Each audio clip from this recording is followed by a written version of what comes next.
and the money and the money.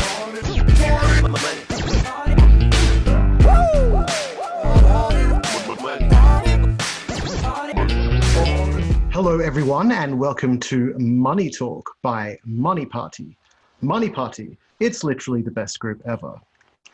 My name is S. Cameron Shillderberg from the Shillderberg Group, and our guest today is REUBEN Yap, co-founder of ZCoin. Welcome very much, REUBEN. Thank you for having me, Mr. Shillderberg. Just before we go on, your coin is named ZCoin. Was A, B, C, D, E, F, G all taken? Good question. It was actually named after the protocol, which was called the ZeroCoin protocol. So that's why we picked ZCoin. We're thinking of a rebrand. Hopefully we'll do that in the next few months. But that's where we are. Okay, so you say the protocol is called ZeroCoin. I want a lot of coins. I don't want 0 coins. I'm a rich guy. Why would it be called ZeroCoin? We want to provide privacy anonymity, right? So the idea of ZeroCoin is kind of making your money disappear. We know the name of ZeroCoin doesn't sound, and the making money disappear doesn't sound good. But don't worry, it can reappear again, except that it's brand new money with no previous transaction history. Okay, so you're saying you've invented a kind of money that can vanish and then reappear, and so people cannot know where the money came from. That's correct. I mean, basically it's money disappearing and then reappearing at any time in the future, and that money has no transaction history. It's like freshly minted money. So I think that's a really powerful metaphor, like burning money, redeeming them for brand new ones with no transaction history. Yeah. So how can I apply this in my real life? Well, I mean, like, we see ourselves as, I guess, like the original kind of purpose of cryptocurrencies, right? Which was supposed to be money that was uncensorable and has privacy. But you can't really have uncensorability without privacy, because if I know how much you're holding, I can just point a gun to your head, right? But the idea is that I can just make money disappear. I basically go to my wallet, I do a transaction to make it disappear, and anytime in the future, I press a button and I can redeem it to any address. It doesn't have to be my address. It can be someone else's address. And all that person sees money suddenly appearing in that address and with no known source. I'm a Wall Street guy. It's very competitive. I don't want people sort of seeing where I'm putting my money, because they might try and put it there first, and those guys are cutthroat dicks, and I don't want any part of that. So you're saying that you can help me with this issue?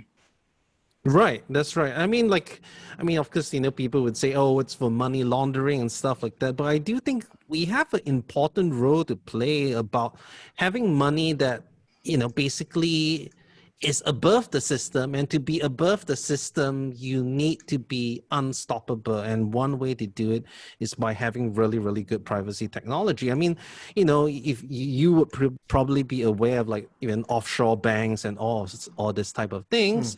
And as you can see, the recent crackdown, all the privacy protections of these offshore companies aren't as good as we thought them to be, especially with increasing regulation. And that's actually quite scary, because we're kind of like at the whim and fancy of at the governments that decide what is right or wrong. Like, for example, like Venezuela, they had gold reserves in the UK. And just because the UK said, nope, you are a dictatorial government, we're cutting you access from your gold. And whether you support Venezuela's government or not, I think that's a very slippery slope to go down, because it can be like your public enemy, your political opponent, your other world power that you kind of want to.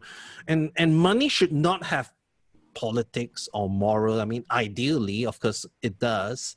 But we want the money that's neutral, that's private, and we feel that building cryptocurrencies that have these properties are very, very important. We're not seeing it yet, because like Bitcoin still people, like we haven't gone down to that granular level where people are like seizing money. But I do think we are only a couple of years out when you start seeing tax authorities, when you start seeing people who are, and I'm not saying that I'm condoning tax evasion, but if anyone's actually dealt with tax authorities, you know how ridiculous they can be. They almost treat you like trash, and you have to justify yourself, right? My colleagues, my friends, they all tell me they're interested in the offshore accounts.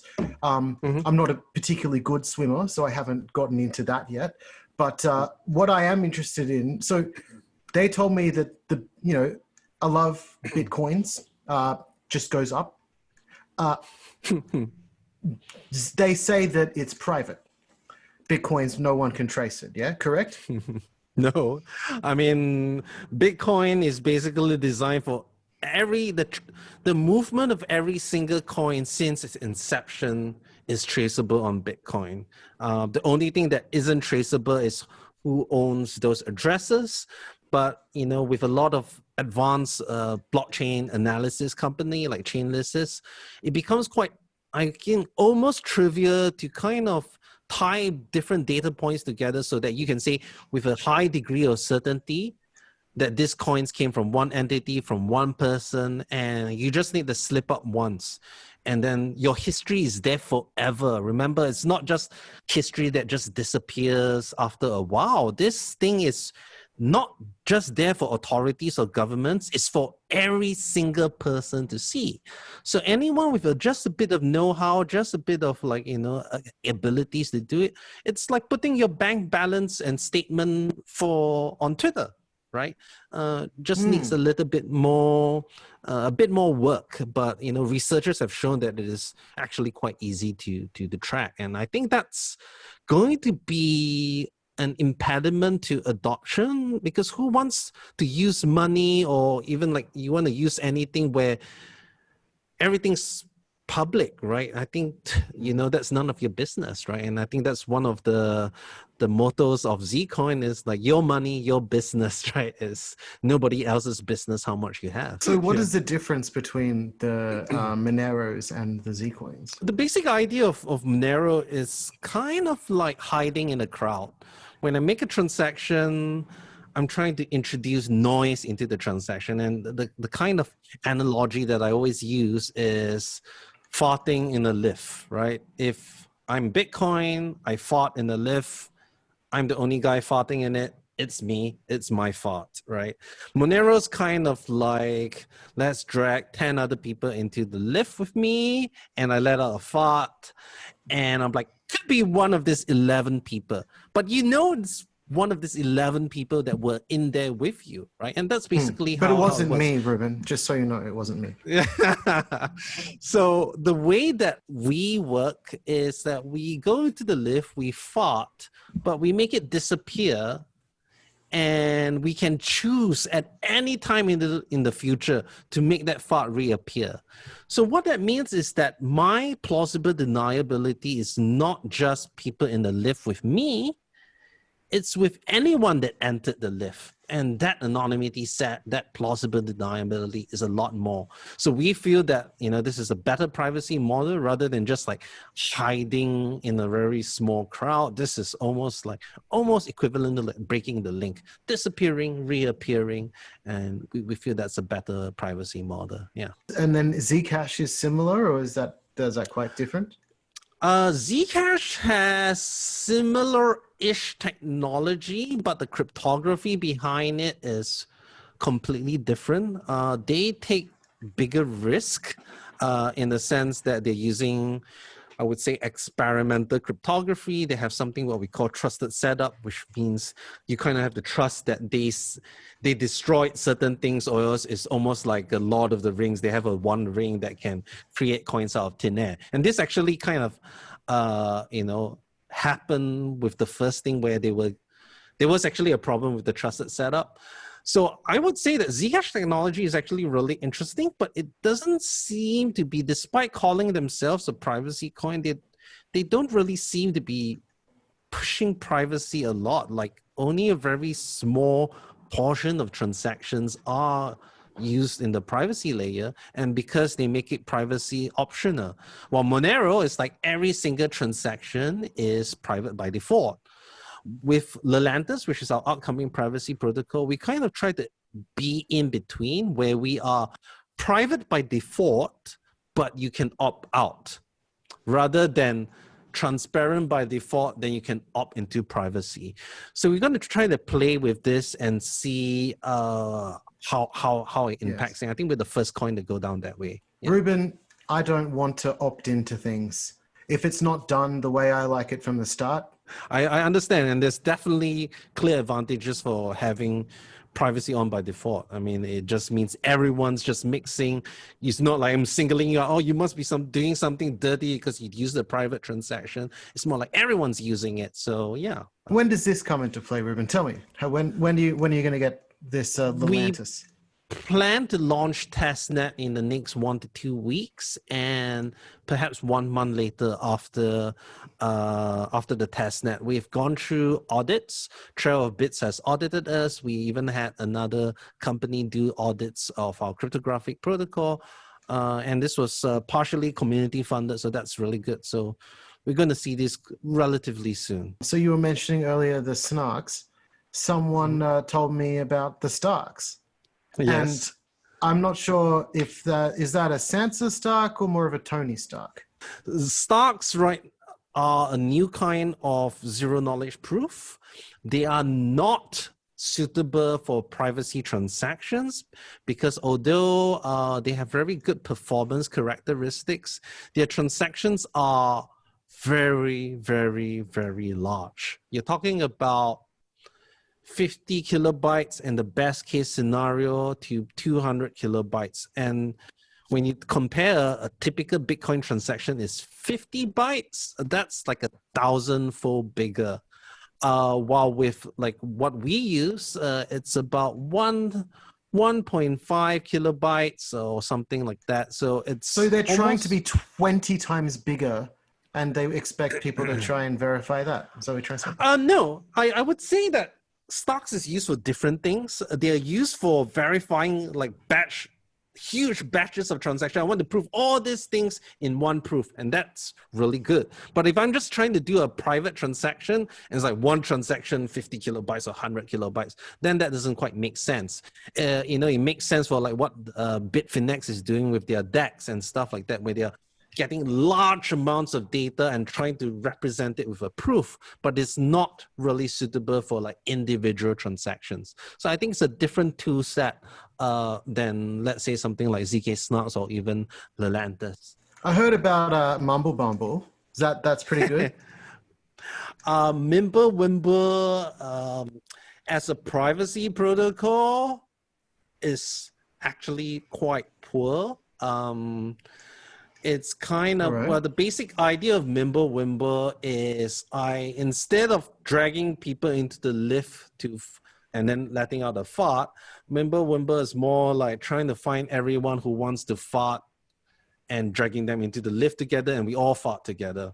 But I don't want to be in that lift, mate. Yeah, sounds really bad. But there are ways to actually kind of ascertain whose fart is whose.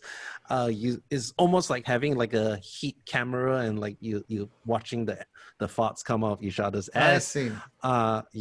It's not ideal. It's still good for scalability in certain cases, and if you combine it with other techniques, it may be decent, but then it starts getting a bit messy. Like, I'd rather pick a privacy protocol that just does it all. Oh, you're trying to say Mr. Whistle, it's no good. So we're trying to say, right? It's not good for privacy alone. Yeah, you kind of need to add other stuff to it. I read something about you've got Z nodes.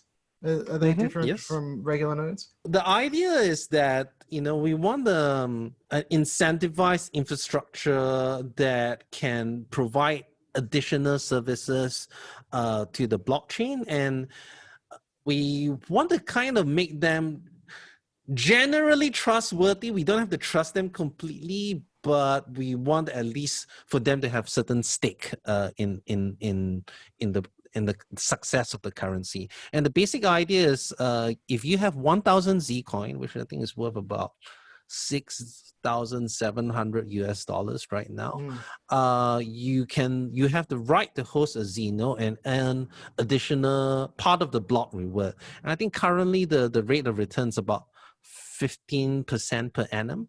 And the basic idea is that you're telling me I can make 15% per annum just by yes, holding that's this, right.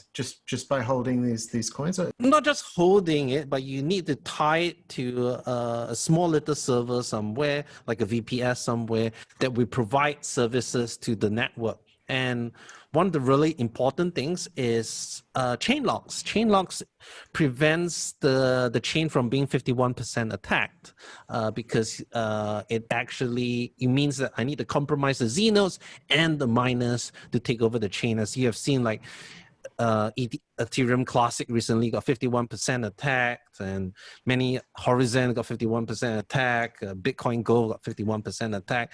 If you are being mined by graphics cards, there's always that risk that someone's going to ran hash rate and attack you. If it's me, it's going to be 100% attack.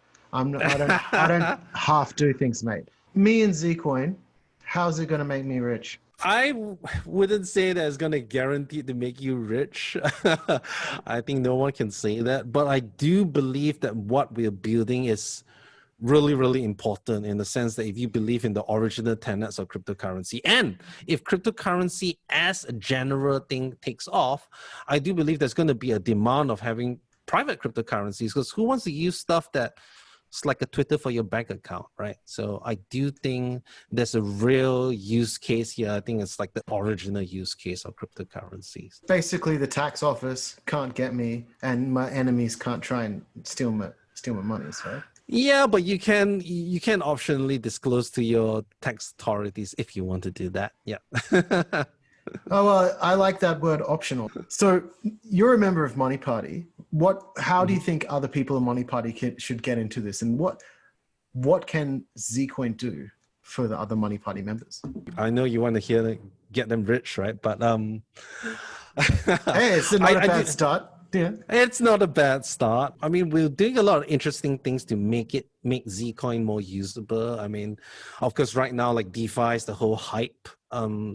And obviously a lot of it is just pure hype.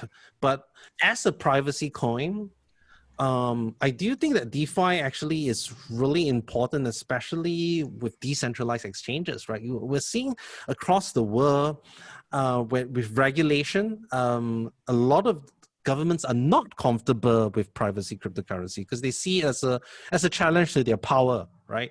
And they also want to issue their own cryptocurrencies, and they want to make sure that, anything that they use is totally traceable so that they can control you, right? It's just you can control people's money, you can control them.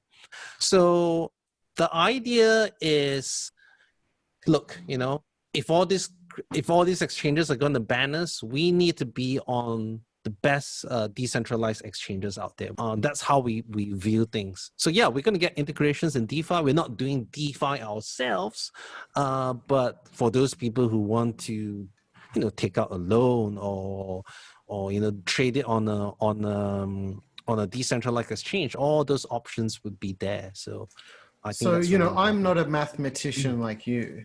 What you're trying to say is that I will be able to go from one currency and then put it into the secret private ZCoin, which I can then go and do my secret finance DeFi stuff, and then pull it out and back, and it's all secret. Oh, what I'm trying to say is that if I want to get ZCoin on a decentralized exchange and then make it disappear, I can pull it back into the ZCoin network, make it disappear, do what I need to do. And if for whatever reason I need to go and trade it back, I can bring it back, trade it out for Bitcoin, Ethereum, or whatever I want. No one's going to know that I was the one, secretly making secret bets with the ZCoin collateral, right? Yes, yeah. If you use the privacy transactions, that's right. Yeah. I don't think there's anything else that does that, right? Not currently, not that I know of. The other privacy coins, I mean, ZCash has some integrations, but I don't think they're actively pushing that. Monero can't do it yet just because of the nature of their chain. Beam is working on it, but I think we're going to be the first privacy coin that can interoperate with DeFi in a serious manner. But yeah, I'm really looking forward to that. I know people might criticize that we're jumping on the bandwagon, but I do believe there's real utility in integrating into the DeFi space. So you're telling us all this before you've actually announced it to everybody. That's very nice of you. I've actually placed the forum post laying out our strategies, roughly what we're gonna do, but the exact partnership announcements have not gone out yet. Okay, I'll pretend like I didn't just hear a couple of projects that you named about 2 minutes ago, right? No, we're part of an alliance, so that's public. Yeah. Will you be around in the Money Party chat to answer some text questions? Sure, of course. Thank you very much, Mr. REUBEN YAP, co-founder of ZCoin. We will follow up with you in the text chat in the Money Party private group. Thanks for listening, everyone, and talk to you very soon. And the money and the money.